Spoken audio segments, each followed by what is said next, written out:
In Washington, the name Ricky Klausmeier Garcia means something. He transformed his personal story of addiction into a new state law, Ricky's Law. It passed in 2016, taking effect 2 years later. Ricky, a champion for involuntary treatment for drug and alcohol use. Treatment, he said, saved his life. Others should have that chance. We know there are serious issues with untreated addiction in our community. And look, that's nothing new. What sort of shape are you in? 50 years ago, KGW aired a documentary on addiction. Better believe it, the alcohol has messed up many people up. Exploring how hard it is for people to overcome that disease. If a man is sick, he takes a medicine. That helps his health. But that isn't a medicine to my nose. The question remains, is there a better way to help people? Washington and Oregon have similar problems, but Washington is taking a different approach. Ricky's Law made involuntary treatment for substance use disorder legal in Washington. That's not the case in Oregon, where forced treatment is only allowed for people with severe mental illness. Someone with a substance use disorder can be held briefly, but unless they agree to treatment, they're released.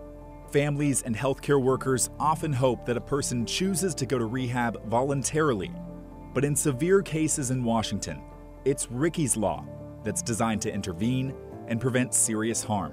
When the law was enacted, it kind of opened my eyes like, oh yeah, there is something that we can do for those people. Natalie Olson works at ABHS Chehalis, one of the involuntary treatment facilities in the Evergreen State. 14 people are getting treatment here now.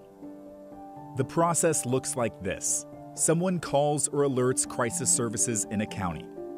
A designated crisis responder investigates. If they believe a person meets criteria for involuntary treatment due to a substance use disorder, they're detained and then taken to a secure withdrawal facility for up to 17 days. I'm going to provide them care and concern and stabilization and recommendations for the future. And I'm going to hopefully provide hope that they can get those, that they can receive that care that they need. Washington State Healthcare Authority data shows 961 people received involuntary treatment for substance use between October 2020 and September 2021. That dropped to 640 people the next year. Lauren Davis, Ricky's best friend turned state lawmaker who helped pass Ricky's Law, says the law has been incredibly effective, but not enough people are using it. Unfortunately, we are seeing just statewide a mass underutilization of this incredibly important life-saving tool, and that has been really frustrating. Hospitals might not call DCRs to investigate substance use cases if they need to clear bed space. Others might not know it's an option. The data shows most people leave forced treatment facilities after agreeing to continued voluntary treatment, but it's difficult to measure what happens next. And the reality is, for many people facing addiction, recovery isn't always a straight path.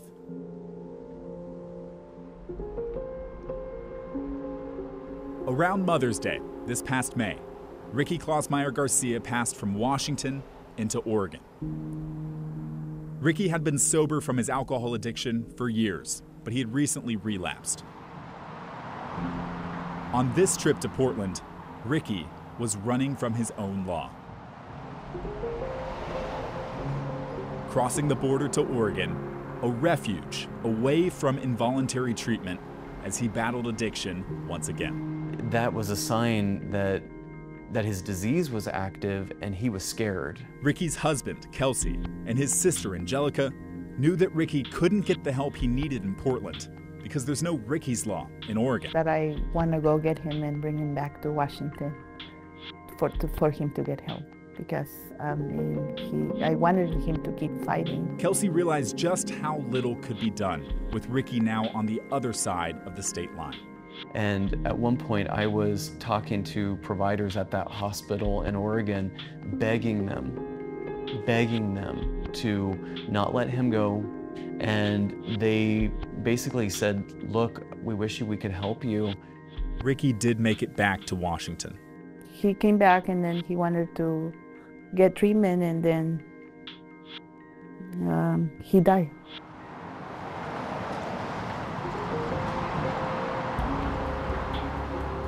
He died in a treatment center. In June, family and friends mourned their loss and celebrated Ricky's impact as an addiction recovery leader at his funeral. I miss him every day. I miss him every moment. His family hasn't publicly shared details about his death. I do believe that law saved his life and gave us a lot of time together. And then when he's in Oregon, that law couldn't save his life. That's right, yeah. Ricky was the youngest of 9 children. And he was the most lovable one of all of us. He just was always pouring and giving love to everybody. He always used to say, you know, I want to change this. I want to be able to change the system so people can get more help like I did. Forced care is still a high standard. States like Washington value personal freedom, and investigators use a specific legal standard to see if someone should be admitted to treatment against their will. Sure, it's not the first line thing to do for individuals with this disease, but it is crucial because for the people who do have a severe condition, this is what's going to save their life when nothing else does.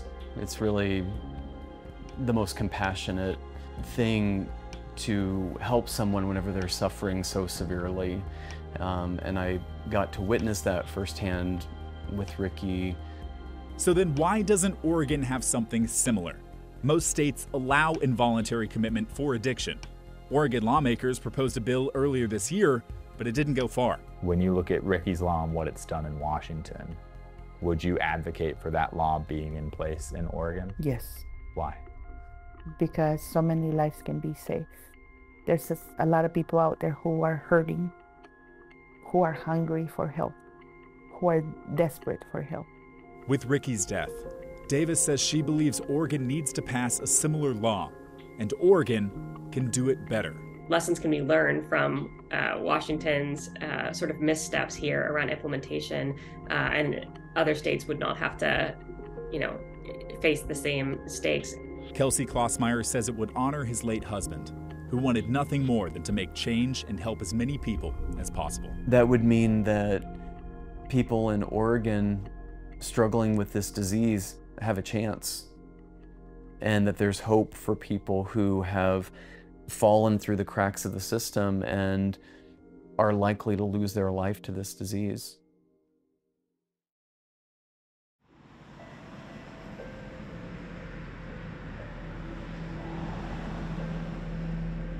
How can I help you? Hi, I'm the Administrative Secretary at Hudson's Bay High School. I need an ambulance immediately. I've got a student overdosing in the bathroom. Okay. All right. Are you with the patient now, or do you have info from someone with them? I have multiple administrators, DROs, and a nurse with the student at this time. Right. I believe they're administrating Narcan. On a Tuesday morning in May at Hudson's Bay High School, school officials found a student in a bathroom stall. The student is 16 years old. 16, male or female? Female. Female. Is she awake? She is unresponsive. They locked down the school. A district resource officer wrote in a report they found burnt tinfoil and blue pills, likely fentanyl, on the girl's clothes. You said you believe that they have been able to get some Narcan? Yes, it was rushed up to the location of the student by the nurse. A school nurse and a medical responder both used Narcan, an opioid reversal medication, to try and save the girl's life. She was rushed to Peace Health Southwest Medical Center, then transferred to Randall Children's Hospital in Portland, where she died 6 days later. I learned about this girl's death this past summer. Through months of public records requests, I was able to confirm she died of a fentanyl overdose that happened here in this high school. Once I knew that, I wrote a letter to the girl's parents. They're heartbroken. I was able to meet with her mom, who asked we not use her daughter's name in this story, and she didn't want to be interviewed. But she said, we should share what happened.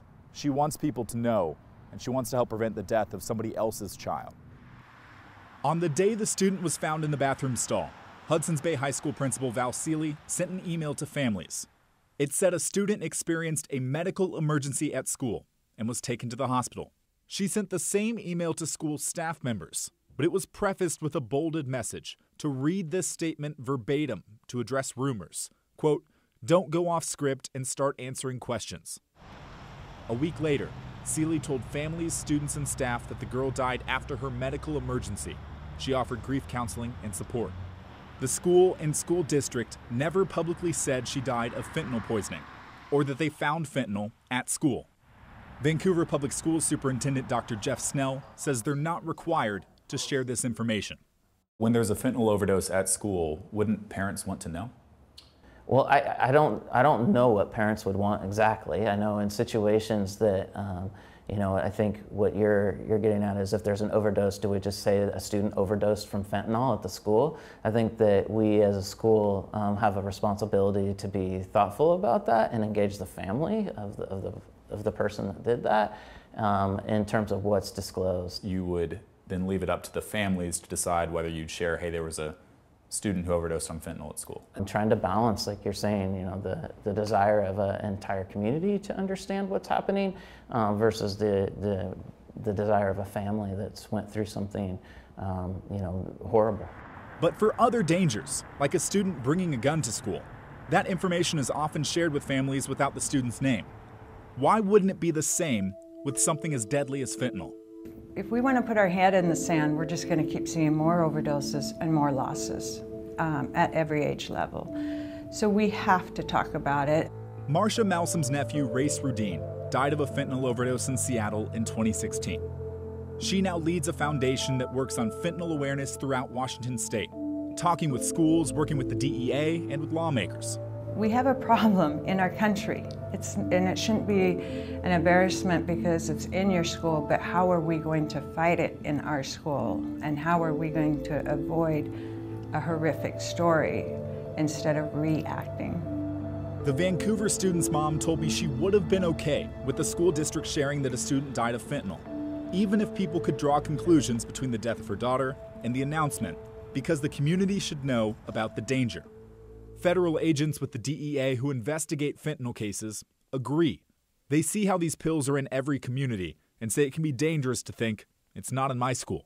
From the DEA's perspective, why should families and the public know about a case like this? The transparency and the communication, it is the most important thing because we need to save lives. And the way to do that is to get the word out of how dangerous this is. About a month after her daughter died, the Hudson's Bay High School student's mom called Vancouver police, asking them to investigate how her daughter got fentanyl. She explained that her daughter had been a straight-A student. She was on the volleyball team, but she got caught up with the wrong people. She told police that doctors said her daughter died of a fentanyl overdose. And she gave this to police, screenshots from Venmo, with her daughter paying a man and captioning the payment with a blue circle emoji with the letter M, paid about 2 weeks before her death. Fentanyl pills, commonly called blues on the street, often come with M's marked on them to look like oxycodone tablets. The police reports show that a Vancouver police detective talked with the girl's friends and family over the following months, but he couldn't make an arrest for one big reason. Police didn't have the blue pills as evidence. Police were never called to the emergency in the high school bathroom and didn't start an investigation until a month later when the girl's mother called them. Officers were never able to develop probable cause to arrest anyone involved with supplying the fentanyl that ended up killing the student. In that case, police were not called to investigate or file any sort of criminal report. Do you know why? I don't know specifics about the case. I think you would have to, ask other people or look at the situation. In any case, the delay in calling police made holding anyone accountable for the drugs difficult. What leads to a successful prosecution in a fentanyl case? What are you looking for? With any investigation, sort of time is always of the essence. So the sooner that investigation can start, the better it's usually going to be, for a positive outcome. Since May, Vancouver Public Schools has overhauled how the district prepares for a fentanyl overdose. District resource officers, along with nurses, now carry or have access to naloxone, an opioid reversal medication. A common brand is Narcan. It's now available at all schools, not just high schools. And nurses have a new system of logging and tracking when Narcan is used, when it needs to be replaced, and where it's available. It seems to be a growing concern, right? And so if there's growing concerns, we want to make sure that we're expanding the services that we have to potentially address those. Nationally, teenage overdose deaths from fentanyl more than tripled between 2019 and 2021, far outpacing every other type of drug. Washington is one of several states that requires many schools to have opioid reversal medication on hand. Part of our foundation's work is we do naloxone training or Narcan training. And I've had from parents to administrative staff say, we don't have drugs in our school. And that's not facing reality. It's there. It's in every school, unfortunately. It's what each school does to handle that will make the difference. But that state requirement is limited. Only school districts with more than 2,000 students are required to stock naloxone. It's only required for high schools. There's no set funding for schools to get the medication, so they often rely on donations. And crucially, Washington State Education Agency doesn't track when school officials use naloxone, so there's no way of knowing how many kids may be overdosing or how prevalent fentanyl is. We know metrics really help us have better education, better research on how to be more proactive, how to educate the community better, and it's a shame we aren't tracking it in a very confidential way, just to the numbers. That means school districts are often navigating on their own, deciding how or even if they should share when they find fentanyl in school.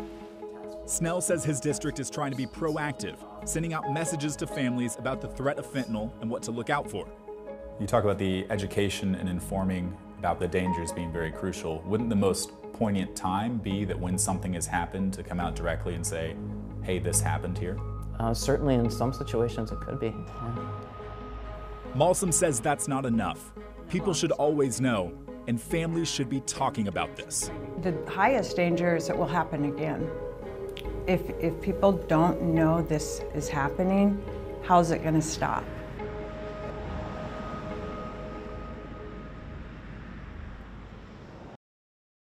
Then last we've got State versus Kenneth Richard Benton. For the fourth straight week, Kenny Benton sits down in this chair. It's his weekly fitness to proceed hearing, where a Clatsop County judge decides if Benton is still too mentally ill for his criminal trial. This time, a doctor shares his assessment of Benton from jail. Mr. Benton is unable to aid and assist and does need restorative services. If untreated, his mental health condition would continue to deteriorate. As the doctor shares a diagnosis of schizophrenia, anxiety, and mental disorders, Kenny Benton interrupts. I know that I'm not a schizophrenic in any way, shape, or form. It needs to be reevaluated if that's the case. It doesn't matter if Mr. Benton. It's a fully virtual hearing. At the top of the screen is Kristen Benton, Kenny's mom, the newly appointed guardian for her adult son, and his biggest advocate for a release to a secure facility for mental health treatment. She's spent each day of the past 2 months trying to find solutions for her son. Last year, she watched as his mental health fell apart at her home in Astoria. She says her son was on anxiety medication, but his doctor's office closed, and he couldn't get his prescription refilled. Then she says he spiraled into psychosis from there. He started eating raw meat. He was urinating out the window in his room, which was totally not him, burning things. He was just out of his mind and getting worse. Kristen Benton describes her son as soft-hearted, creative, funny, and intelligent. 3 times, she called county behavioral health teams to come out and evaluate Kenny's mental health crises. But Kenny turned down treatment, and mental health workers said they couldn't do anything. That's what made it so tough when Kristen Benton found her son throwing a kitchen knife in the air. I called the police because I thought this knife is going to go right through him. You know, I could hear it, go shoo, shoo, shoo in the air. So you felt an arrest was your only option? The only option to get help here is and have someone be in a safe spot to save your family and them is to be in jail. And to get them out of jail, once you find a resource, is almost impossible. Impossible because everyone, from judges to lawyers to doctors to families, seems to know there's nowhere to send someone like Kenny for treatment, even when they're in custody. Nan Waller is a Multnomah County Circuit Court judge who handles the mental health docket. She says incompetency cases are increasing each year, upwards of 5,000 people a year in Oregon now, and judges lack options for people who can't aid and assist with their own trials. I don't think there's any disagreement across the board of any of the parties involved that we don't have adequate numbers of placements in our communities to prevent as many people as we would like to prevent going to the state hospital.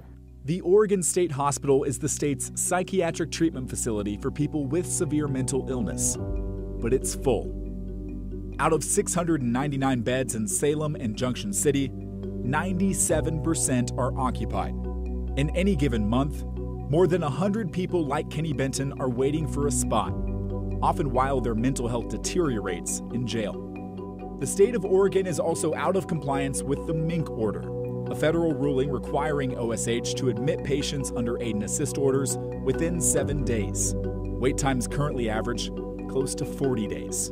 So each week, a circuit court judge writes that Benton is waiting for transport to the Oregon State Hospital. The only thing that changes are updates on the efforts of Kenny's mom. She paid for the doctor to evaluate her son, and she spent weeks trying to get Kenny to Unity Center for Behavioral Health in Portland for treatment. These court documents mention that Kenny's mom, guardian, is working on a solution. What does it say to you? I'm the one working on a solution. Right, so what does it say to you that this system hinges on your efforts? I think it's broken. I think it's, there's not enough facilities. There's not enough residential programs. There's not enough support. Back in court, Kenny says he doesn't want to be transported to Unity and asks to be released. I have a daughter who just started speaking recently. She had delayed speech issues, and I missed it. A 3-year-old girl named Cade, who's now living at her grandma's house. This is Kristen's favorite video of Kenny holding his daughter when Cade was just a baby. She's just starting to talk. She said, "Daddy's sick," and she looked out the window and she started crying. She doesn't know where he is. She doesn't know what's happened to him. It's tough because Kristen Benton knows she's the one who called police. It was just, I was alone doing it. I'm still a little bit alone here doing it with the court system. It was a kitchen knife. It wasn't a Mr. Benton, please, we're not trying to talk about the facts. Mom, please help me. Please help me, Mom. They're trying to f me over here, bad. The judge asks Kenny Benton if he would be willing to go to Unity for treatment. Do you understand the 2 avenues that this case can go down at the moment? It's either the state hospital or a stay at Unity and taking medications voluntarily. Kenny doesn't agree. I'm going to ask you very calmly, can you reconsider this based on what you know about me, truly? Can you can you just see that I'm not a crazy person, I'm not a danger to myself or anybody else? Can you consider that and we can reconvene? I want you to think very carefully about the question that I'm going to ask you next week, but I will see you back next Monday at 10:30. And we will finish this discussion then. So that is all for now. No, wait. Okay, wait. Nope, that's all for now, Mr. Benton.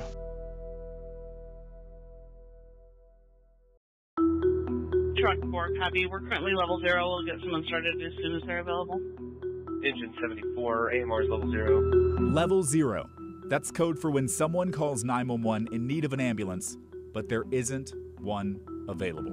Engine 4, AMR is level 0. AMR is level 0. 25, AMR is level 0. Around midnight on the morning of Friday, April 28th, all working ambulance crews in Multnomah County were tied up. Truck 1, AMR is level 0. Dispatchers told fire crews they're on their own to treat medical issues. Then this call came in. Engine 19, AMR is level 0 at Northeast Gleason and Northeast 82 for a female down in the street. The dispatcher had one detail wrong. It was a man in a wheelchair who was badly hurt. He had been hit by a hit-and-run driver while trying to cross the street. Police said they believe he was in or near a crosswalk.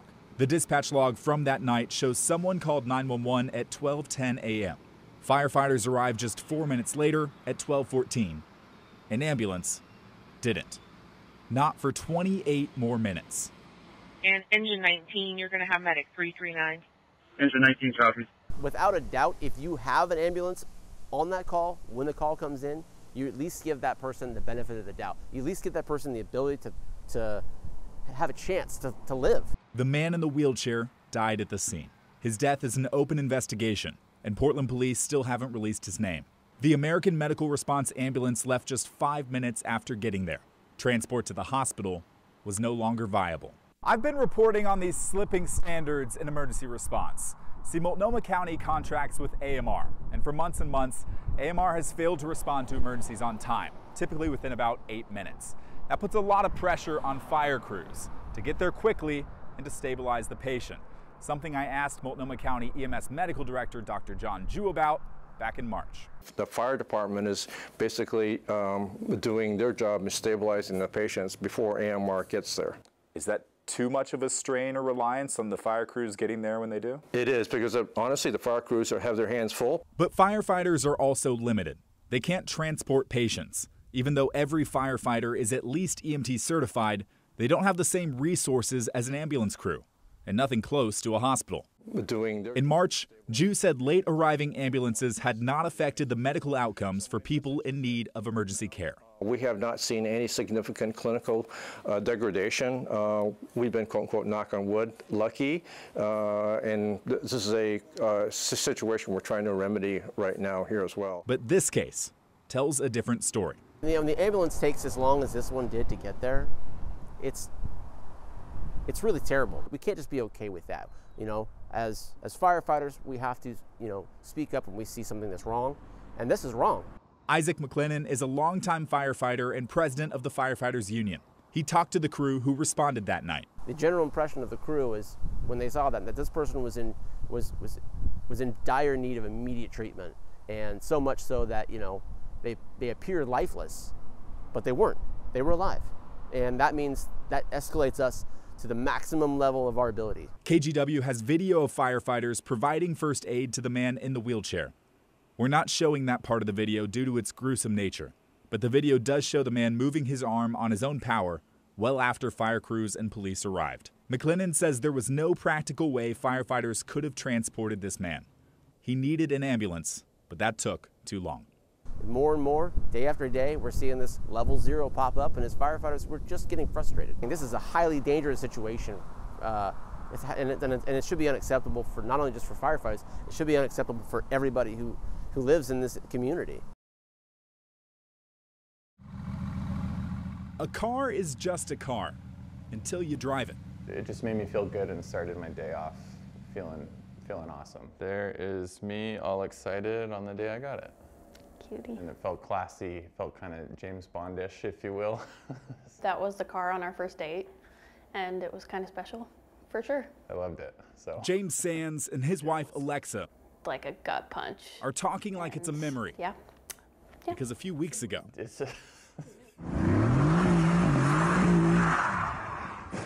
the Mercedes likely took its last ride. Oh, dang. Except James wasn't behind the wheel. At the end of the day, it's just frustrating. It's just disrespectful and violating. He had rented his supercar out on Turo. It really is the Airbnb for cars. An app that allows people to rent cars from private owners.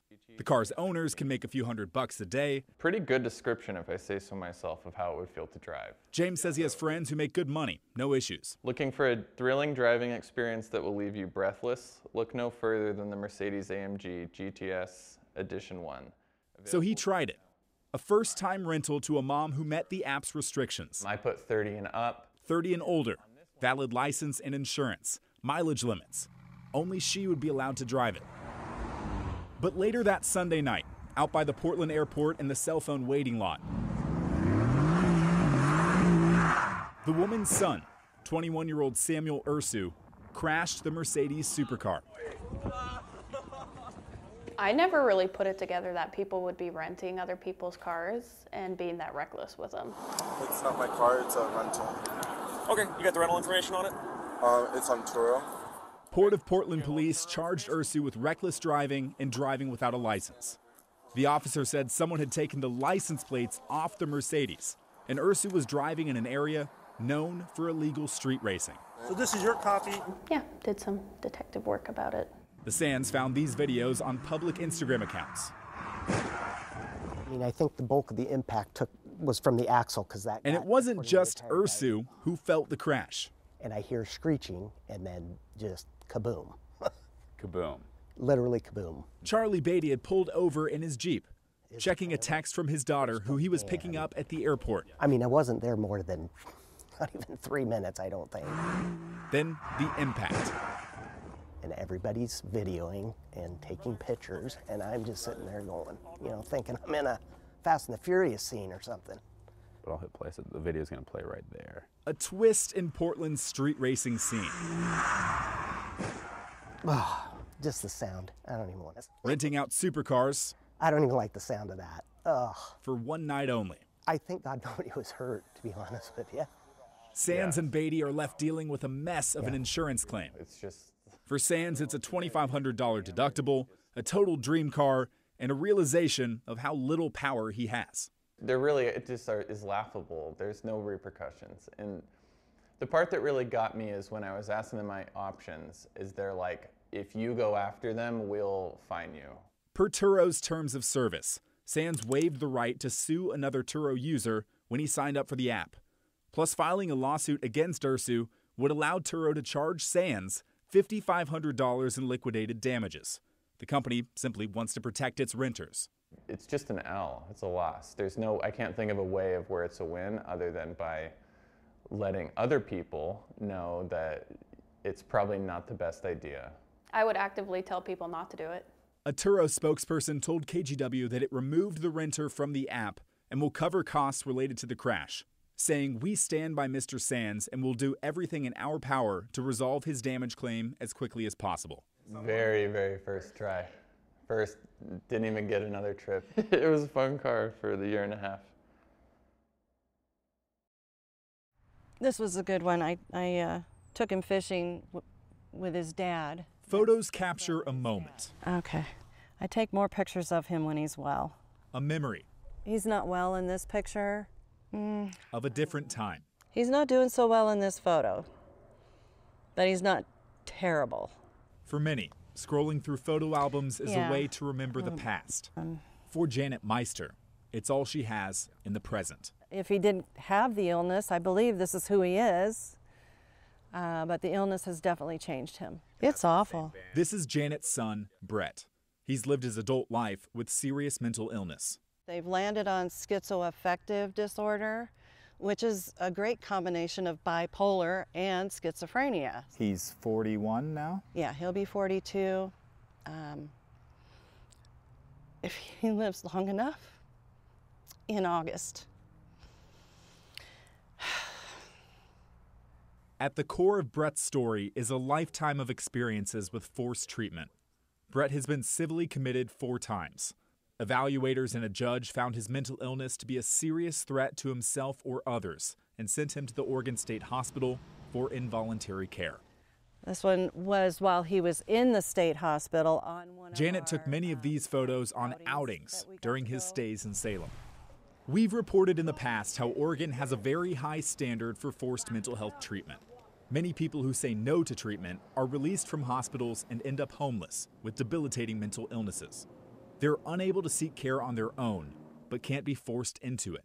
Brett's story offers a different view of our state's struggles to help patients with severe mental illness.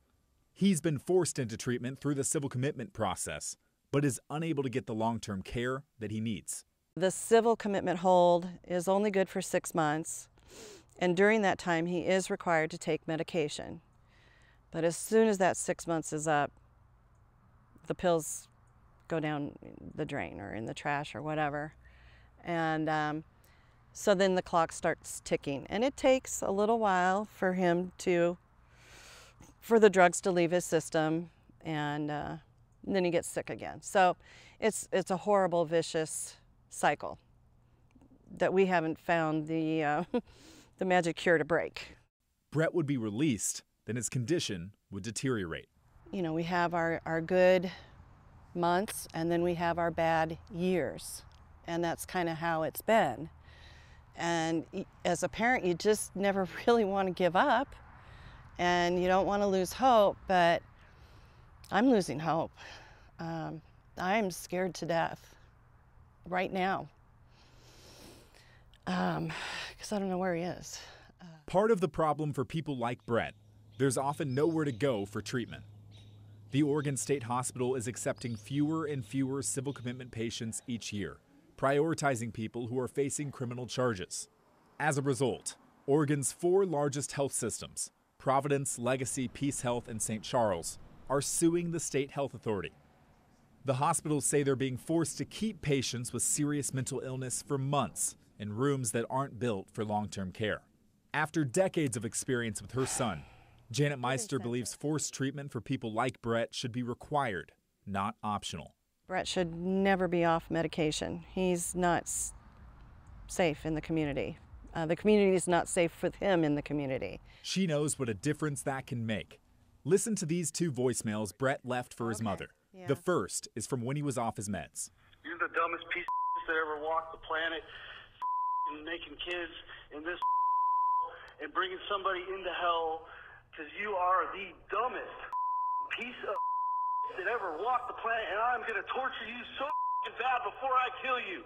Mark my words. Okay, so he's not well. 6 weeks later, while on new medication, he sent this. I was calling because I'm excited to tell you the good news. I